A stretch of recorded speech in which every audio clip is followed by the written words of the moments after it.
कल हम लोग भारत महिमा पाठ पढ़ रहे थे। भारत महिमा पाठ में जो है, भारत महिमा पाठ में श्लोक पद जो है कहाँ से लिया गया है? विष्णु पुराण और भागवत पुराण से। यहाँ जन्म लेने के लिए कौन तरसते हैं? देव लोग। यहाँ जन्म लेने के लिए कौन तरसते हैं? गीत कौन गाते हैं? यहाँ कौन जन्म लेकर खुश रहते हैं? हरि।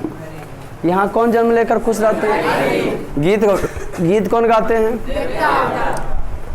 भारत भूमि कैसी है? निर्मला वत्सला, करेक्ट आंसर है, निर्मला और वत्सला। भारतीय धरा कैसी है? विशाल। क्या बात है, बहुत है। भारतीय धरा कैसी है? यहाँ के लोग देशभक्ति कैसा दिखाना चाहते हैं? एक दूसरे से बढ़कर। कल हम लोग भारत का जिक्र कर रहे थे। हम उस देश की क्या तारीफ करें जिसका हिमालय सैनिक बनकर खड़ा है, नदियाँ जिसका माँ बनकर पुत्रों का पालन करती है, इसका पुत्र जान देकर इसकी रक्षा करते, समुद्र नौकर बनकर पैर धोने का काम करता है। हम लोग उस देश का निवासी हैं, हमें फक्र है भारत देश पर, है ना जी। तो चल रहा था रूस में समाजवाद एवं साम्यवाद का प्रश्न उत्तर। रूस में समाजवाद एवं साम्यवाद का प्रश्न उत्तर कहाँ तक हुआ था बाबू? एगो हो गया था। रूसी क्रांति के 2 कारण बता दिए थे। रूस में ऐसे लड़ाई होने के 8 कारण था, लेकिन 2 कारण बताए थे हमने। 2 कारण पूछ ही रहा था।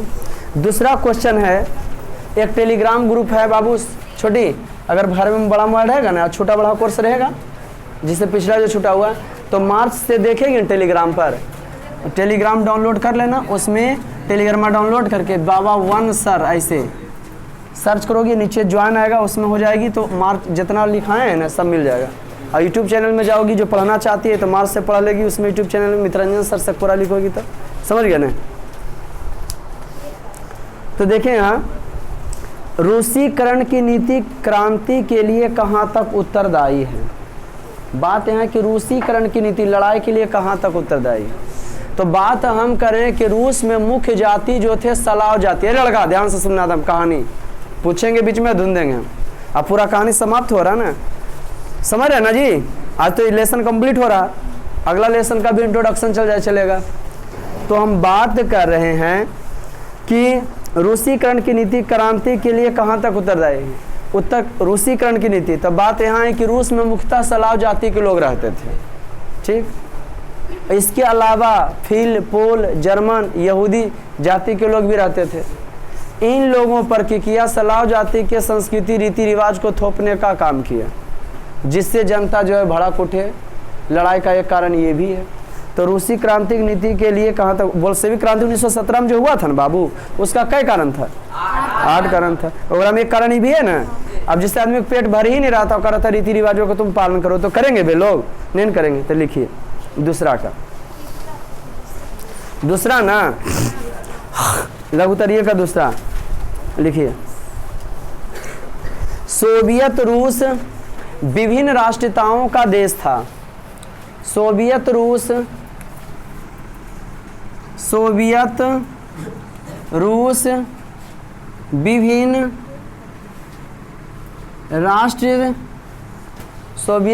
विभिन्न राष्ट्रीयताओं का देश था। अगर निकालना चाहेंगे पेज नंबर 30 में ही मिलेगा। सोवियत रूस विभिन्न राष्ट्रीयताओं का। हम भी तो किताबें से लिखाते, लेकिन हम क्या करते कि लिखाना चाहिए, कोई लाइन छोड़ना चाहिए, कोई नहीं छोड़ना चाहिए, ढंग से ना। सोवियत रूस विभिन्न राष्ट्रीयताओं का देश था। यहाँ मुख्यतः सलाव जाति के, सलाव जाति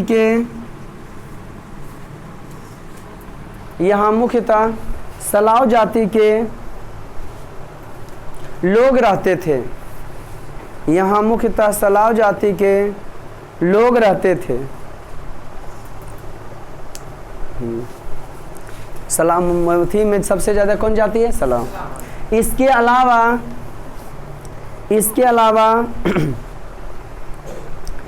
अलावा फिन, पोल, जर्मन, इसके अलावा फिन, पोल, जर्मन, यहूदी एवं अन्य जाति के लोग रहते थे, एवं अन्य जाति के लोग रहते थे, अन्य जाति के लोग रहते थे। ये लोग अपने अपने भाषा को, ये लोग अपने अपने भाषा को बोलते थे, ये लोग अपने अपने भाषा को बोलते थे। नहीं देखते हैं बिंद सब बेलदार लोग अलग बोलेंगे, नहीं जी जाता है खाते हैं। तो हमारा हम कुछ लोग जो होते हैं ठेठी बोलते हैं, तो इसम से कोई कोई मगहिया बोलता, कोई भोजपुरिया बिहार में है छेड़छाड़ इसम से कि काहे बोलता नहीं, लेकिन वो बेहुदा छेड़छाड़ कर रहा था। ये लोग अपने अपने भाषा बोलते थे तथा इन लोगों का रस्म रिवाज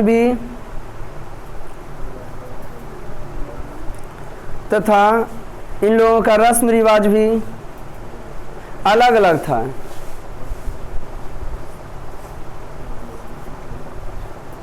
अलग अलग था।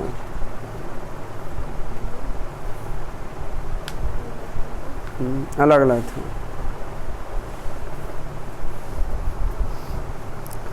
जार निकोलस द्वितीय ने, पुण्य नाम देखें, जार निकोलस द्वितीय ने अलग अलग था। रूस के राजा को की कहते हैं? हाँ, क्या लिखे बउआ? जार निकोलस द्वितीय ने देश के सभी लोगों पर, जार निकोलस द्वितीय ने, अरे बउआ अरे वो जो पीछे से दोनों तीनों है, आओगी ना, खाली आओ, आ जाओ, तेज तेज निकलिए, आइए जल्दी आइए, इधर बैठिए, चलिए तेजी में आइए, दौड़ के जाओ, जब जगह रहे इधर एडजस्ट होइए, देखिए वहाँ दुइएगा, तीनों निकलिए बाबू, बैठिए ना, आइए, चले तेजी में लिखा रहे, फिर दौड़ क्या एकदम पीछे ना, पीछे बैठना, वहाँ बैठो, यहाँ बैठो, एडजस्ट हो, खाली इसमें हिलना नहीं। हाँ तेजी में बैठिए, या एडजस्ट कर लो, छोटू घस सकते हो, या बैठ जाओ, चलो घस का बैठने बन रहा ना कि बेंच घस का, ठीक है, कंफर्टेबल है हो, नहीं बन रहा, लेकिन एगो चल जाओ पीछे, जहाँ दूगे चल जाओ, दूगे पीछे चल जाओगे, उस तर जाओ, हाँ बैठा लो दोस्त, चलो बैठो बढ़िया से, घस सकें। क्या लिखे बउआ? जार निकोलस देश के सभी लोगों पर, जार निकोलस द्वितीय ने देश के सभी लोगों पर रूसी भाषा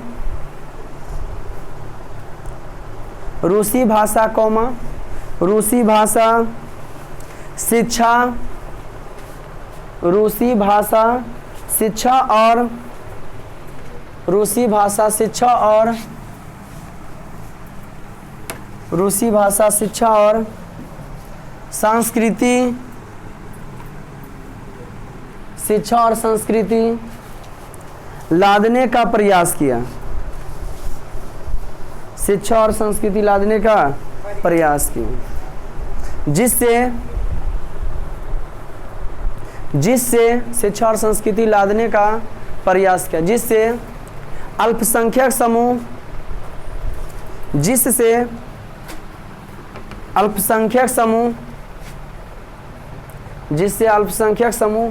परेशान हो गए,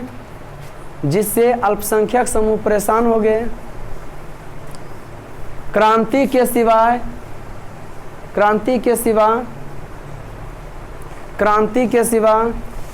इन लोगों के पास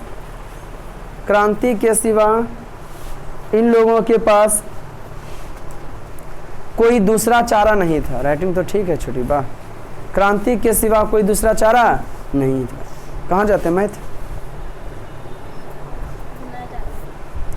तो जाना है ना, कहीं जाइए जहाँ क्रांति, क्या लिखे होगा?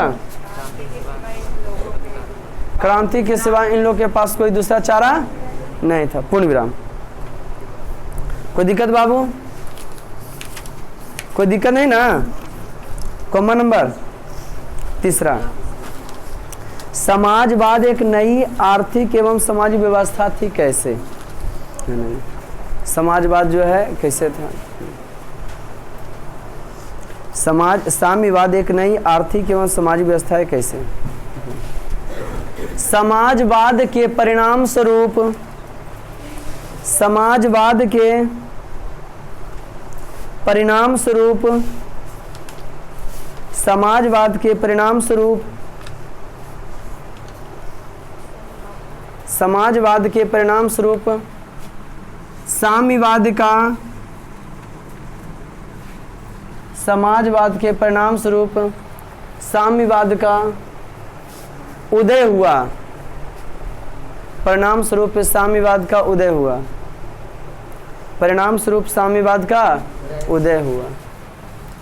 साम्यवाद में पूर्ण विराम देखे, साम्यवाद में आज उधर घुरल है, ए छोटी सीधे उठ के लिखिए। साम्यवाद में जैसे मनुष्य लिखिए, साम्यवाद में लोगों के समूह का शासन होता है। साम्यवाद में लोगों के समूह का शासन होता है। साम्यवाद में लोगों के समूह का शासन होता है। अर्थात साम्यवाद में लोगों का समूह का शासन, अर्थात एक ही पार्टी होती है। अर्थात एक ही पार्टी होती है।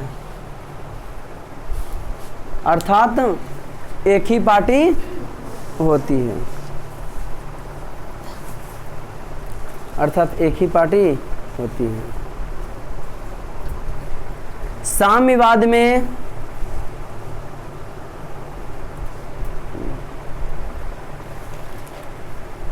उत्पादन के साधनों पर साम्यवाद में उत्पादन के साधनों पर देश के साम्यवाद में उत्पादन के साधनों पर देश के सरकार का साम्यवाद में उत्पादन के साधनों पर देश के सरकार का अधिक अरे वही हुआ, कोई दिक्कत नहीं। उत्पादन के साधनों पर देश के सरकार का अधिकार होता है। देश के सरकार का अधिकार होता है। ये पूंजीवादी से हटकर है। ये पूंजीवादी से हटकर है। इसमें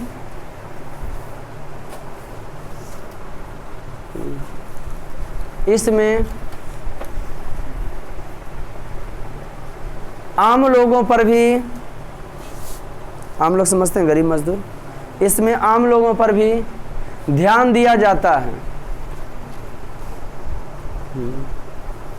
इसमें आम लोगों पर भी ध्यान दिया जाता है। साम्यवाद का उदय सबसे पहले साम्यवाद का उदय सबसे पहले रूस देश में हुआ था। साम्यवाद का उदय सबसे पहले रूस देश में हुआ था। 60 सब लगभग हो गया होगा, नहीं हो? कॉमन नंबर बाबू। चौथा, नई आर्थिक नीति मार्क्सवादी सिद्धांतों के साथ समझौता था कैसे? साम्यवादी सिद्धांतों के साथ क्या था जी? समझौता। तो नई आर्थिक नीति किसने बनाया था? लेनिन ने। किसने बनाया था जी? लेनिन।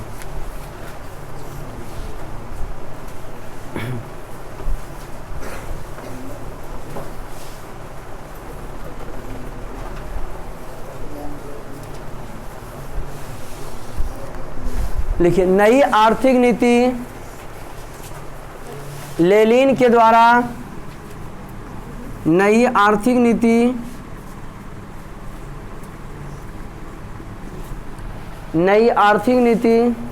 लेनिन के द्वारा, लेनिन ये बोल्शेविक दल का नेता था। रूस में 2 दल था, बोल्शेविक और मेंशेविक। तो बोल्शेविक दल का नेता था लेनिन। मैंने कह सकते फ्रीडम फाइटर थे, जिससे भारत में महात्मा गांधी ने, और उससे कौन था जी? लेनिन थे। क्या लिखे बउआ? नई आर्थिक नीति लेनिन के द्वारा 1921 ईस्वी में 1921 ईस्वी में जारी किया गया था। 1921 ईस्वी में जारी किया गया था। पूर्ण विराम। लेनिन एक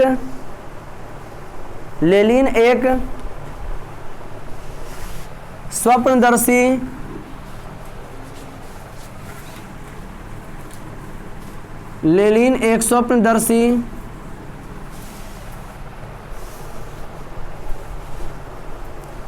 विचारक ही नहीं, लेनिन एक स्वप्नदर्शी विचारक ही नहीं, लेनिन एक स्वप्नदर्शी विचारक ही नहीं, बल्कि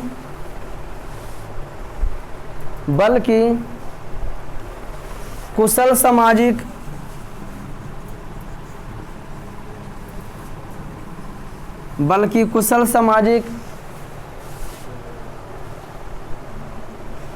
चिंतक भी था। बल्कि कुशल सामाजिक चिंतक भी था। के बाबू? बल्कि कुशल सामाजिक चिंतक भी था।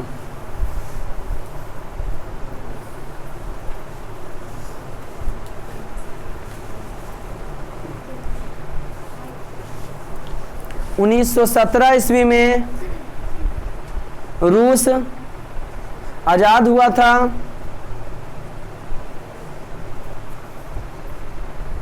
उन्नीस 1917 ईस्वी में रूस आजाद हुआ था।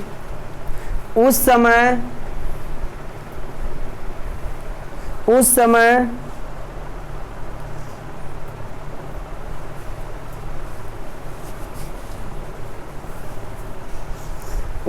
पूरी तरह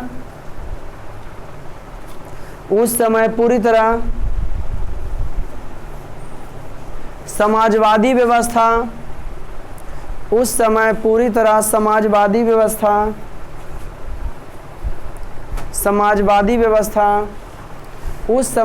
तरह समाजवादी व्यवस्था लागू करना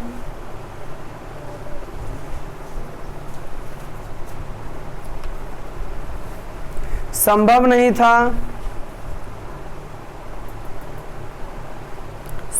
था। ना ही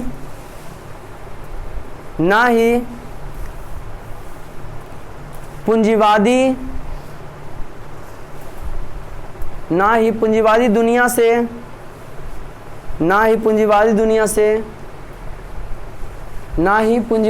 से टकराना संभव था। ना ही पूंजीवादी दुनिया से टकराना संभव था।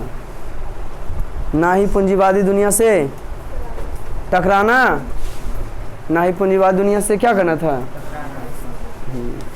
क्योंकि उस समय रूस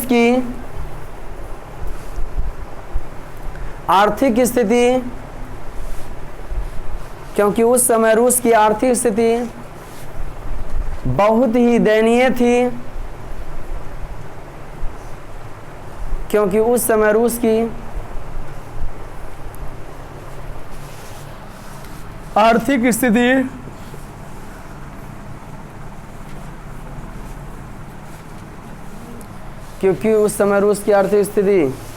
बहुत ही दयनीय थी।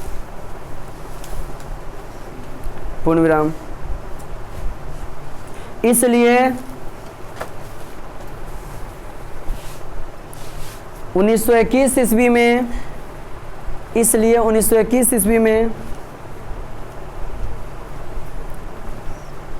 लेनिन ने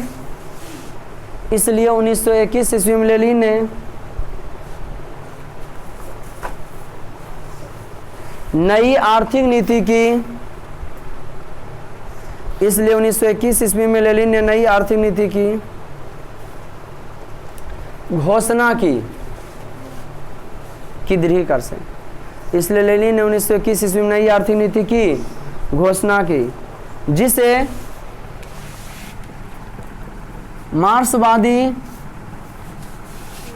मार्क्सवादी समाजवाद का जन्मदाता कार्ल मार्क्स कहा जाता है, जिसे मार्क्सवादी विचारों से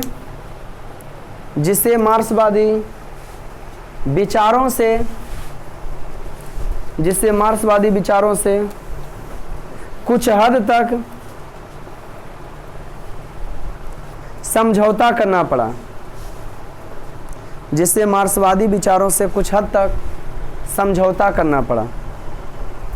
जिससे मार्क्सवादी विचारों से कुछ हद तक समझौता करना पड़ा, कोई दिक्कत बाबू?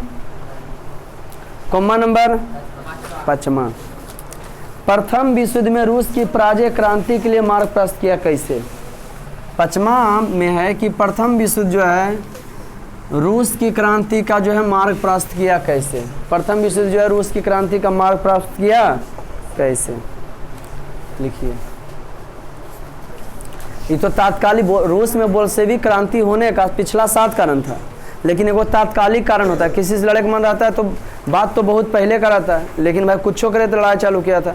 तो ई की किया था, रूस के जो राजा था जार निकोलस द्वितीय, वो छोटा प्रथम विश्व युद्ध में हार गया था। तो कह रहा कि प्रथम विश्व युद्ध में रूस की पराजय लड़ाई के लिए कैसे आगे माने कैसे जिम्मेदार था? प्रथम विश्व में रूस जो हारा तो लड़ाई के लिए कैसे जिम्मेदार था? लिखिए। तो लिखिए, प्रथम विश्व युद्ध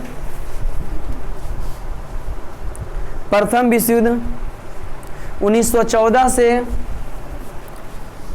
1914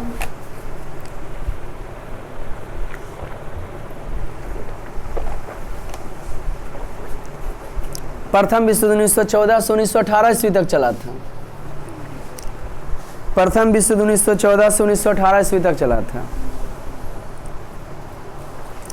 प्रथम विश्व युद्ध 1914 से 1918 ईस्वी तक चला था।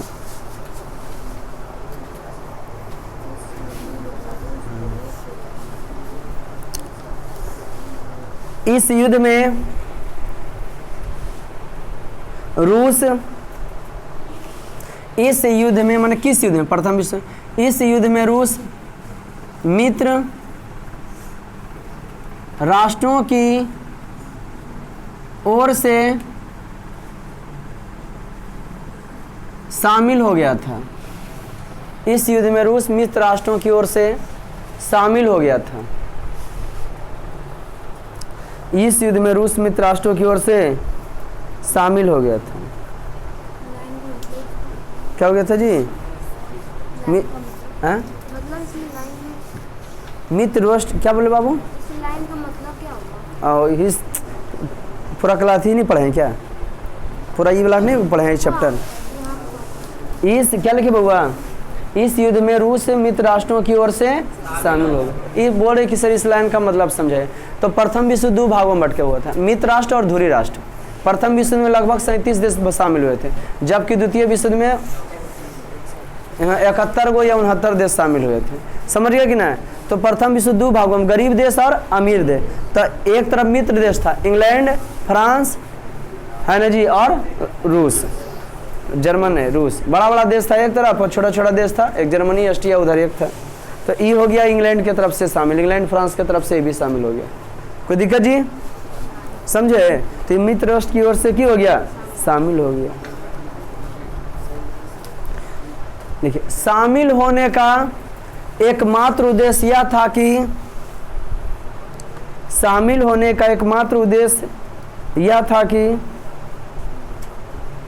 रूसी जनता शामिल होने का एकमात्र उद्देश्य यह था कि रूसी जनता आंतरिक समस्या को भूल जाएंगे। रूसी जनता आंतरिक समस्या को भूल जाएंगे। शामिल होने का एकमात्र उद्देश्य कि रूसी जनता आंतरिक समस्या को क्या करेंगे? भूल जाएंगे।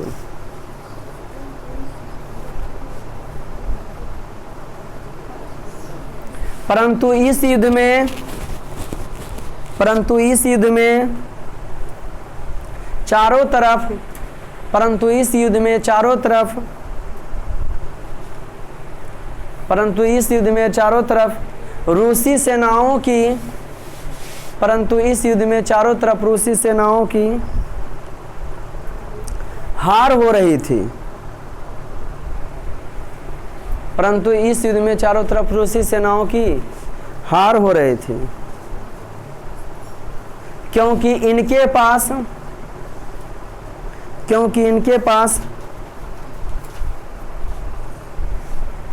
ना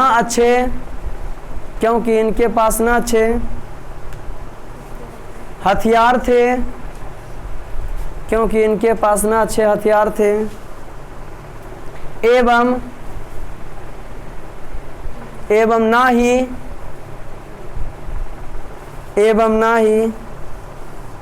भोजन की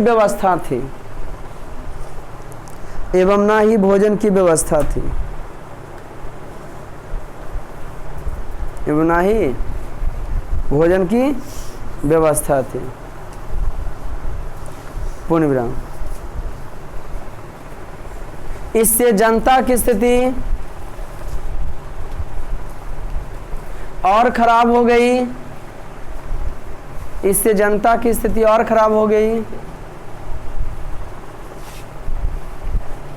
पूर्ण विराम। इससे जनता की स्थिति और खराब हो गई।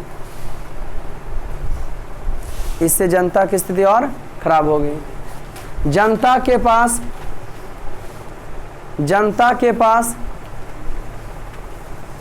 क्रांति के सिवाय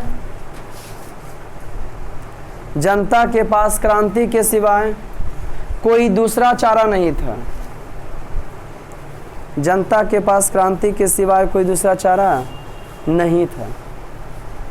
पूर्ण विराम। अंतर्राष्ट्रीय महिला दिवस 8 मार्च। अंतर्राष्ट्रीय महिला दिवस, मजदूर दिवस 1 मई, पर्यावरण दिवस 5, पर्यावरण दिवस 5। जो चीज़ें ना पढ़ाते क्लियर कर लीजिए। अब दीर्घ उत्तरीय है, तो दीर्घ उत्तरीय का हम पेज नंबर बताते हैं, कल आप होमवर्क में दिखा दीजिएगा। जो नहीं दिखाएंगे डंडा मारेंगे उनको, कोई दिक्कत। लेकिन एक वो VVI क्वेश्चन है। जैसे प्रथम में यूरोप, बनिस बैठो बाबू, जैसे यूरोप में राष्ट्रवाद में क्वेश्चन था कि गैरिबाल्डी के कार्यों का वर्णन करें, ठीक उसी प्रकार से गैरिबाल्डी कार्यों का वर्णन करें। यूरोप में राष्ट्रवाद पढ़े थे, उसमें राष्ट्रवाद का पिता किसे कहा जाता है? Napoleon Bonaparte. और समाजवाद का जन्मदाता कार्ल मार्क्स को। तो उसमें था कि VVI क्वेश्चन था गैरिबाल्डी के कार्यों की चर्चा करें। इटली ना गैरिबाल्डी था। गैरिबाल्डी पेशे से एक नाविक था, उन्होंने स्वयं सेवकों दल की सेना बनाई, है ना, उसको प्रशिक्षण दिया, अपने सैनिकों को लेकर इटली के क्षेत्र सिसिली एवं नेपल्स पर आक्रमण किया, वहाँ गणतंत्र की स्थापना की, आगे बढ़ रहा था। लेकिन काउंट काबू ने इनको की कर दिए, मना कर दिए। ये पूरा संपत्ति लास्ट में अपने देश को समर्पित करके एक आम किसान की भांति जिंदगी यापन किया। लाला लाजपत राय ने इनके जीवनी को प्रचार किए थे, जो भारत में स्वतंत्रता संग्राम के दौरान, कि निस्वार्थ भावना से देश को आजाद करें। ठीक उसी प्रकार से इसमें VVI क्वेश्चन है। तो हाँ, कार्ल मार्क्स के जीवनी में सिद्धांतों का वर्णन करते, तो वो लिखा देते हैं, कोई दिक्कत। और कहाँ देखिए हिस्ट्री क्या है, कहानी, उसको बेहतरीन तरीका से समझना कि क्या रहा है। जैसे हम लोग को छोटा मोटा बात आप लोग की करते हैं ना, बच्चे से ही सोच लें कि हम 8वां 9वां में बस ऐसे ही पहले हर बच्चा जो है शुरू में ऐसा ही रहता है, 9वां 10वां में ही दिमाग खोलता। और जब दिमाग खोलता है सोच के रखोगे कि हम तो शुरू से इसने हैं, पढ़ाई को कोई वैल्यू नहीं देगा, जब पाओगे जब एब्सेंट कर जाओगे तो बहुत तुम्हारा छूट जाएगा, लास्ट में तुमको छटपटी लगेगा।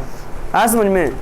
बिना जो है मेहनत की करने वालों की जो है जय जयकार नहीं होता है। आया समझ में कि नहीं? मेहनत तो आपको करना पड़ेगा। और सफलता प्राप्त करना चाहते हैं तब, और नहीं चाहते आम आदमी बन के मरना चाहते हैं तो कोई दिक्कत नहीं। रही बात पेट पालने का, तो एक पेट तो खुद तो पाल लेता है, पाल लोग ऐसे, लेकिन कोई आदमी आपको जान नहीं सकेगा। और दुनिया को जनाना चाहते हैं तो आपका एक ही चीज़ है कि मेहनत मेहनत मेहनत, वन लिखे सिर्फ मेहनत। ओके, देखते हैं। तो कार्ल मार्क्स इस से क्या है, इसमें काफ़ी मोटिवेटेड है बेचा, हम इन लोग से काफ़ी प्रभावित है कार्ल मार्क्स के जीवनी से। तो पहले पेन नंबर बता देते हैं, आप लोग को पेन नंबर बताते हैं। मन होगा तो छाट लिखिएगा, नहीं समझ में आवे तो धर के उतार सकते हैं ना, कल दिखा दीजिएगा, कारण कि भोर इसमें नहीं करेंगे, इस लेसन को कंप्लीट करते हैं। तो रूसी क्रांति के कारणों की विवेचना करें। पहला क्वेश्चन है कि रूसी क्रांति के कारणों की क्या करें, समझे, कल दिखा दीजिएगा। तो रूस में जो क्रांति हुआ था ना, तो ऐसे लिखिएगा कि रूसी क्रांति के निम्नलिखित कारण हैं। रोमन में 1 जार की निरंकुश था, रोमन में 2 कृषकों की दयनीय स्थिति, रोमन में 3 मजदूरों की दयनीय। पेज नंबर 29-30, पेज नंबर 29-30 में आपको मिल जाएगा। ये है 7 कारण, लेकिन तुम 3 कारण लिखना। कोई दिक्कत बाबू? नई आर्थिक नीति क्या है? दूसरा क्वेश्चन है कि नई आर्थिक नीति क्या है? पेज नंबर 37 है ना। नई आर्थिक नीति क्या? पेज नंबर 37, 27 नहीं 37। तीसरा क्वेश्चन, रूसी क्रांति के प्रभाव की विवेचना करें, वर्णन करें। तो रूसी क्रांति के प्रभाव का विवेचना निम्नलिखित है। Page number 39, page number 39। कम से कम एक पेज लिखना, दीर्घ उत्तर एक मतलब वो हुआ। Page number 39। वो तो कार्ल मार्क्स के बारे में लिखाएंगे तो पता चलिए जाएगा। हाँ, और चौथा तो लिखे हुए करेंगे। तो 5वां, यूटोपियन समाजवादी विचारों का वर्णन करें। तो यूटोपियन जो हाथ आजाद, जैसे भारत में भी आजाद करने वाले 2 टाइप के लोग थे। एगो कहते थे मार धार से देश आजाद होगा, एगो कहते थे हाथ जोड़ के आजाद। ठीक उसी प्रकार से रूस में भी जो है, जो चाहते थे कि समाजवाद आवे, तो 2 तरह के लोग थे। एक यूटोपियन समाजवादी थे, एक कार्ल मार्क्स समाजवादी थे। तो कार्ल मार्क्स समाजवादी में कार्ल मार्क्स बोला था कि मजदूरों खुद अपना हक के लिए लड़ो, तुम्हारे लिए लड़ने वाला कोई नहीं आएगा, और हाथ जोड़ के कोई तुमको आज़ादी देने वाला नहीं है, क्योंकि जो लंबे समय से तुम पर शोषण किया, चाहे हाथ जोड़ दोगे तो छोड़ देगा तुमको, कुचो उसको तब भागेगा। जैसे अंग्रेज को यहाँ कुचा गया था। भारत में गजब टाइप के दमिये हैं, एगो कहेगा मर मर मर, एगो कहेगा छोड़ दे छोड़ दे। अब ओकरा जब मार पिटा तो पता नहीं चलेगा इन लोग को मारे कि छोड़े। समझ गए कि नहीं? तो ऐसे भारतवासी हैं। तो यूटोपियन समाज समझे न, रूस में जो आज़ाद करने वाले 2 टाइप के लोग थे, एक कार्ल मार्क्स, एगो यूटोपियन। तो यूटोपियन कहता था सब मेल जोल से रहिए, प्राकृतिक साधनों का जब सब मेल जोल से इस्तेमाल कीजिए, मारधर नहीं कीजिए, है ना जी, और उसे सुनेगा वो। तो आपको ये लिखना है पेज नंबर 24-25, पेज नंबर वो आपको समझ में आ जाएगा। 24 कार्ल मार्क्स के ऊपर तक, कार्ल मार्क्स के यहाँ पे देखिए, कार्ल मार्क्स के ऊपर तक ही लिखिएगा। कार्ल मार्क्स के, हाँ इधर लिखिएगा और इधर लिखिएगा, ठीक है? क्या लिखिए जी? दूसरा में क्या कितना पेज नंबर बताए थे? इसमें 24 और 25 के शुरू वाला लिख लेना। 5वां में लिखना 24 और 25 के शुरू वाला। दूसरा का पहला बताया 29-30, और दूसरा का 37, तीसरा का कितना 39, चौथा लिखाएंगे। 5वां का 24 कर सकते हो? काट छाट के लिखना, नहीं समझ में आए तो धर के उतार देना, है ना। सुंदर सुंदर लाइन लिखे कोशिश करना, पहले पढ़ लेना है। विद्याभ्यास की चीज़, जितना पढ़ेगा उतना आपको आएगा। तो कार्ल मार्क्स के जीवनी को लिखाते हैं। कौन नंबर? चौथा लिखिए। जीवनी मतलब जन्म से ही लिखिए। कार्ल मार्क्स का जन्म, कार्ल मार्क्स का जन्म 5 मई, कार्ल मार्क्स का जन्म 5 मई 1818 ईस्वी को, कार्ल मार्क्स का जन्म 5 मई 1818 ईस्वी को जर्मनी में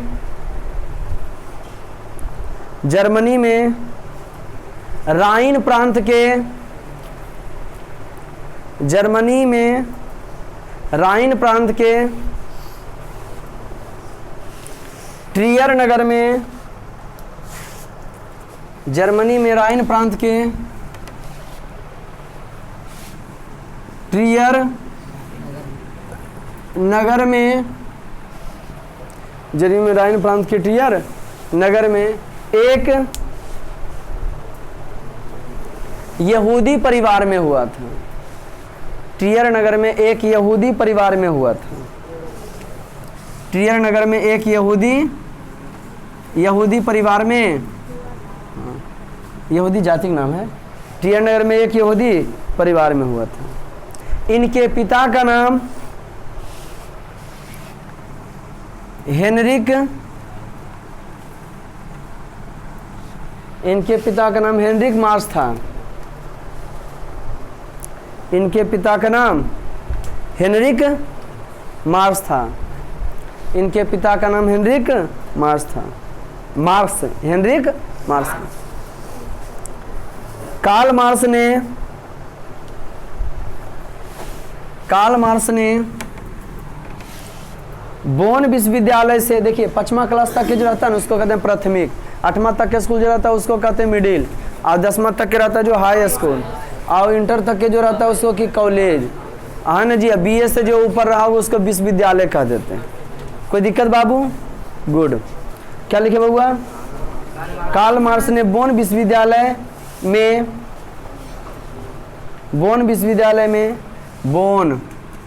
विश्वविद्यालय में जर्मनी में पढ़ता है, विधि की शिक्षा ग्रहण किए, मैंने वकालत का विधि की शिक्षा ग्रहण किए, लिखल है बड़ा पर, विधि की शिक्षा ग्रहण किए, विधि की शिक्षा ग्रहण किए। कार्ल मार्क्स बचपन से ही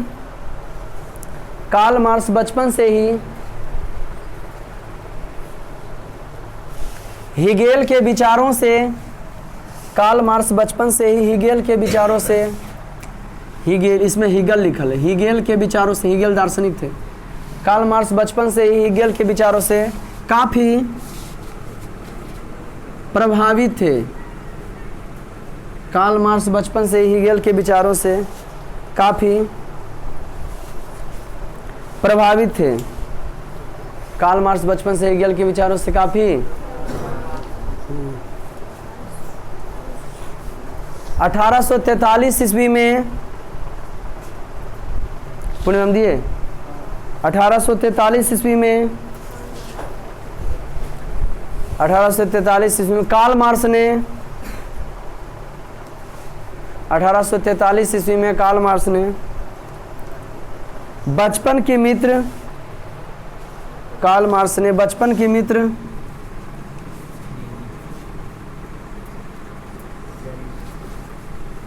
कार्ल मार्क्स ने बचपन के मित्र जेनी से, कार्ल मार्क्स ने बचपन के मित्र जेनी से विवाह किए, कार्ल मार्क्स ने बचपन में जेनी से विवाह किए।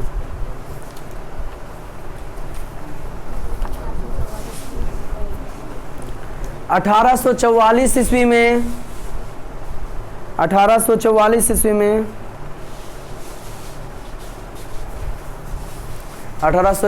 ईस्वी में कार्ल मार्क्स की मुलाकात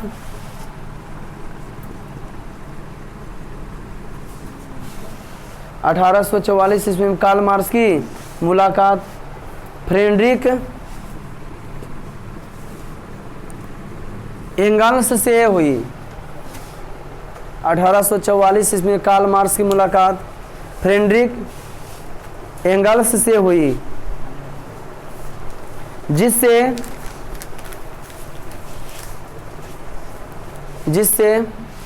जीवन भर की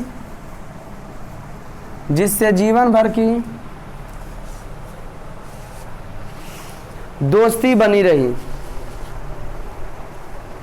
जिससे जीवन भर की दोस्ती बनी रही।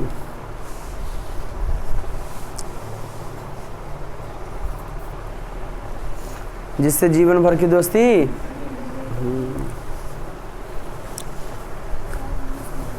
कार्ल मार्क्स को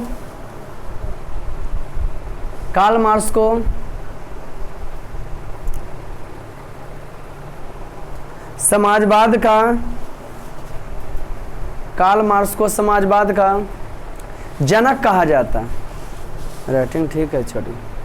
कार्ल मार्क्स को समाजवाद का जनक कहा जाता है। रूटीन जान लीजिएगा और उसके अनुसार से किताब लाइएगा, है ना। कार्ल मार्क्स को समाजवाद का जनक कहा जाता है, लिख लिए पूर्ण विराम। कार्ल मार्क्स ने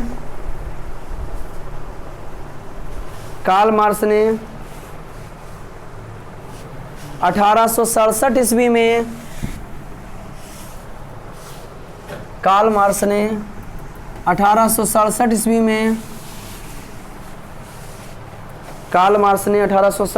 में दास कैपिटल नामक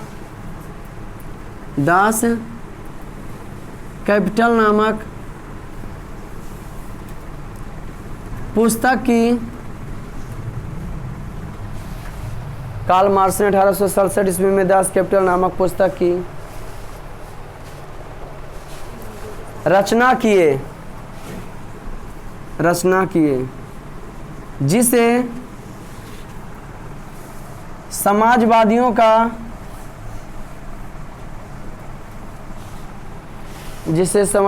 का बाइबिल कहा जाता है।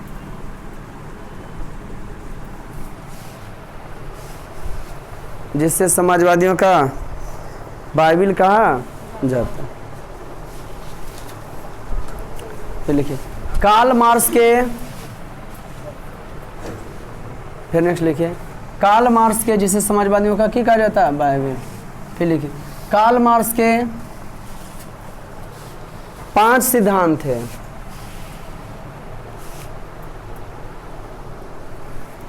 कार्ल मार्क्स के 5 सिद्धांत थे। रोमन में 1, द्वंद्वात्मक सिद्धांत भी लिखने का रहा बाबू हैं। कार्ल मार्क्स के 5 सिद्धांत थे। पेज नंबर 26 से लिख सकते हैं आप लोग। कार्ल मार्क्स के 5 सिद्धांत थे। द्वंद्वात्मक भौतिकवाद का सिद्धांत,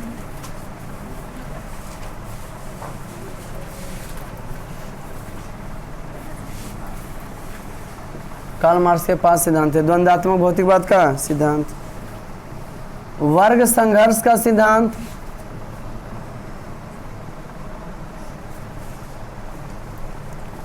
वर्ग संघर्ष का सिद्धांत,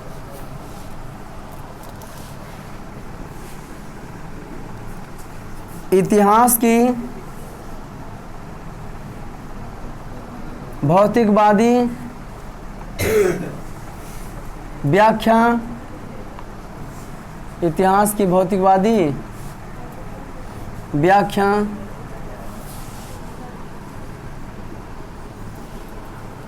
इतिहास की भौतिकवादी व्याख्या, मूल्य एवं अतिरिक्त मूल्य का सिद्धांत,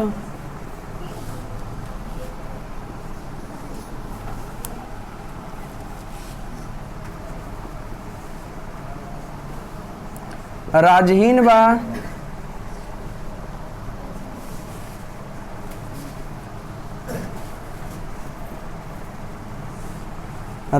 व वर्गहीन समाज की स्थापना, राजहीन व वर्गहीन समाज की स्थापना, राजहीन व वर्गहीन समाज की, राजहीन व वर्गहीन समाज की स्थापना। हाँ, ऑब्जेक्टिव है कुछ। सुमिलित करें, क्या करने वाला है? हाँ नया वो देख लेंगे। अच्छा तो देख लीजिए, दास कैपिटल 1 के खा, लिख छोटी 1 के खा ई वाला। चलो ऑब्जेक्टिव और फिल इन द ब्लैंक्स करैले हैं, देख लीजिएगा टेलीग्राम में या यूट्यूब पर है।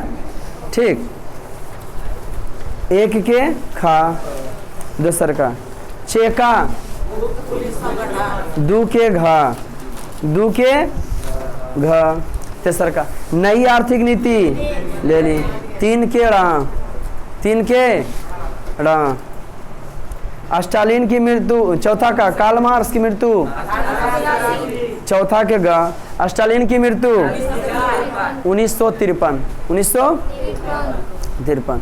आप कुछ जहाँ तहाँ से पूछ लेते हैं इस चैप्टर से कि क्या लोग पढ़े थे। आप कितना दिन से आ रहे हो छोटू बाबू, कितना दिन से आ रहे हो पीछे? हाँ पिछला जो है कितना दिन से आप आ रहे हैं? पहला दिन क्लास है तो बहुत दिन मैंने 1 महीना।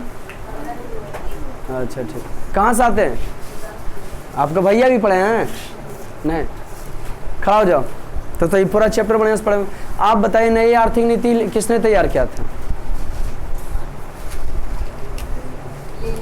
लेनिन। कितना ईस्वी में? 1921 ईस्वी में। कहा लाता फिर नहीं आना, एडमिशन भी नहीं कराना कि करा लिया? बैठो। क्या पढ़ना लिखना कुछ नहीं है? रूस के राजा को की कहा जाता है? रूस के राजा कहा जाता है, और रूस के संसद को ड्यूमा। अभी फिलहाल नाम उसका अलग है। रूस में 2 दल था, बोल्शेविक और तो वहाँ बोल्शेविक क्रांति हुआ। माने बोल्शेविक क्रांति मजदूर, किसान एवं आम गरीब लोग आते थे, और मेनसेविक में अमीर लोग आता था। अमीर लोग गरीब लोग को कुछ बुझबे न करता था, तो कार्ल मार्क्स सबको भड़काए।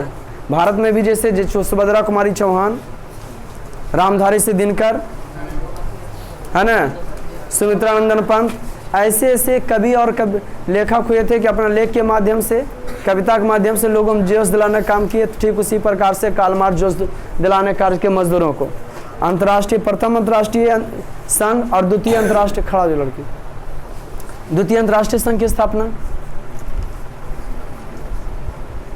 द्वितीय अंतर्राष्ट्रीय संघ की स्थापना तुम बता रहे? द्वितीय अंतर्राष्ट्रीय संघ की स्थापना, बैठ, तुम लोग नहीं आओ तो अच्छा रहे, बैठ। लोग धर्मशाला समझ लिए, जब चाहती है आ जाती है, जब चाहती है छुट्टी मना लो। तुम बता रहे लड़की, द्वितीय अंतर्राष्ट्रीय संघ की स्थापना, यहाँ पे कैमरा के सामने खड़ा होकर बुलावाएंगे, क्या ना इसमें? द्वितीय अंतर्राष्ट्रीय संघ की स्थापना यो सम 10 में परीक्षा तो बताऊंगा ना, 1900 ना, 1900 थे। हाँ तो बैठो बैठो न, अब रे की मार के भागेगी, समझ रहे कि ना? तो द्वितीय अंतर्राष्ट्रीय संघ द्वारा मजदूरों को वो हक दिलाए। कोई दिक्कत? जो पढ़ने वाले रेगुलर क्लास करें, पढ़ना है तो पढ़ाना, नहीं पढ़ाना है तो नहीं पढ़ाना। हमारा भी वही कहना है, पढ़ाने तो पढ़ाएंगे। जो आदमी जिस लाइन में उसमें तूफान नहीं मचाएगा तो फिर किस लाइन में मचाएगा तूफान? हाँ, वो किस काम का आदमी है? जिस लाइन में झाड़ू मारने वाला सुपरहिट झाड़ू नहीं मारेगा तो की फिल्म बनाएगा वो? तो जो लाइन में वो आपका दम लाइन में इसको टकराने नहीं चाहिए। हर लाइन में पैसा है, बशर्ते आपको उस लाइन में की लगना चाहिए। आप काम रुके, आप चूज कीजिए अपने लाइन को, और उसमें आप उसके बाद आप उसमें मन लगाइए। चूज कीजिएगा जो आपको पसंद है, मन लगेगा करेगा। मन लगेगा तो सफलता मिलेगा, और सफलता मिलेगा तो पैसा कमाइबे नहीं कीजिएगा, बोरा में हंसो दिएगा। तो आज तो सुनिएगा ध्यान से, अगला लेसन पढ़ाएंगे आपको हिंद चीन में राष्ट्रवादी आंदोलन। तो सुनिएगा कंसल्टेंट, हिंद चीन कहते हैं किसको? पीछे मुड़ के देखिए, देखिए भारत का नक्शा है कहीं पे संसार में? संसार में 195 देश है, उसमें एक देश भारत भी है। अरे पूरा दुनिया जो है 1945 के बाद 1991 तक के एक पूंजीवादी वाला बन गया, एक समाजवादी वाला बन गया, है ना जी? साम्यवादी में इधर आ जाता था चीन, रूस, हाँ क्यूबा, ये सब एक तरफ था। अदर पूंजीवादी में अमेरिका, समझ गए कि नहीं? शीत युद्ध में दो मैंने गुट में जो तानाशाही मैंने क्या था जी, वैचारिक युद्ध था, तानातानी माहौल बना हुआ था। मैंने दो तरफ को पूंजीवादी बनल था, एगो क्या था जी, समाजवादी बनल था। तो हिंद चीन की बात करते हैं, तो हिंद चीन अंग्रेजी में इसको इंडो चाइना कहते हैं। जो कुछ हिंदुस्तान से मिलकर बना है और कुछ चीन से मिलकर बना, उसी को हिंद चीन कहते हैं। जैसे भारत का कुल भौगोलिक क्षेत्रफल 32.8 लाख वर्ग किलोमीटर है ना, ठीक उसी प्रकार से हिंद चीन का कुल भौगोलिक क्षेत्रफल है ना जी, लगभग 3 लाख वर्ग किलोमीटर था। जो कुछ हिंदुस्तान से मिल करके, हिंदुस्तान के ई पट्टी देखिएगा, वो पिलुआनियन है। भारत के नक्शा देखिए, पिल्लूनियन है, देखिए नीचे नीचे लटकर कितना बड़ा, ऐसे नहीं कहले हैं? अरे ऐसे पिल्लूनियन नहीं लटकेले हैं, तो ऐसे करके ऐसे होल है, ऐसे नहीं होल है, नहीं ऐसे कहले हैं इसके जवाब से। हाँ तो वही, हाँ वही, थैंक यू यार। भारत के बगल में है ना, तो मानो ये भारत है तो इसके बगल में ऐसे होगा, तो ऊपर में चीन है, इन्हें भारत है। तो जो चीन और जो है हिंदुस्तान से मिलकर बना, उसी का नाम था हिंद चीन। उसके अंतर्गत 3 गो शहर आता था पहले, लाओस, कंबोडिया, वियतनाम। ये फिलहाल स्वतंत्र देश के रूप में बना है। ये भी सब कुल की बना है, देश बना हुआ है। क्या बना हुआ जी? देश बना हुआ। तो ये भारत की खोज वास्को डी गामा किया था। तो जब भारत पहुंचा तो वहाँ भी पहुंचेगा कि नहीं? तो पहुंचने वाला पुर्तगाली ही था, लेकिन जो है सब लूटा लूटी कर रहा था कि हम इसको लूटेंगे, हम यहाँ व्यापार करेंगे, हम यहाँ। तो इंग्लैंड दौड़ के आया भारत में, जब व्यापारिक इंग्लैंड दौड़ कर आया भारत में, तो फ्रांस बगले में चल गया हिंद चीन में। वो दौड़ कर कहाँ चल गया? हिंद चीन। आज वहाँ राजनीतिक की स्थिति में इंटरेस्ट लेने लगा, देखा यहाँ के लोग बकलोल है और अमार हेरा के अपने गद्दी पर बैठ गए।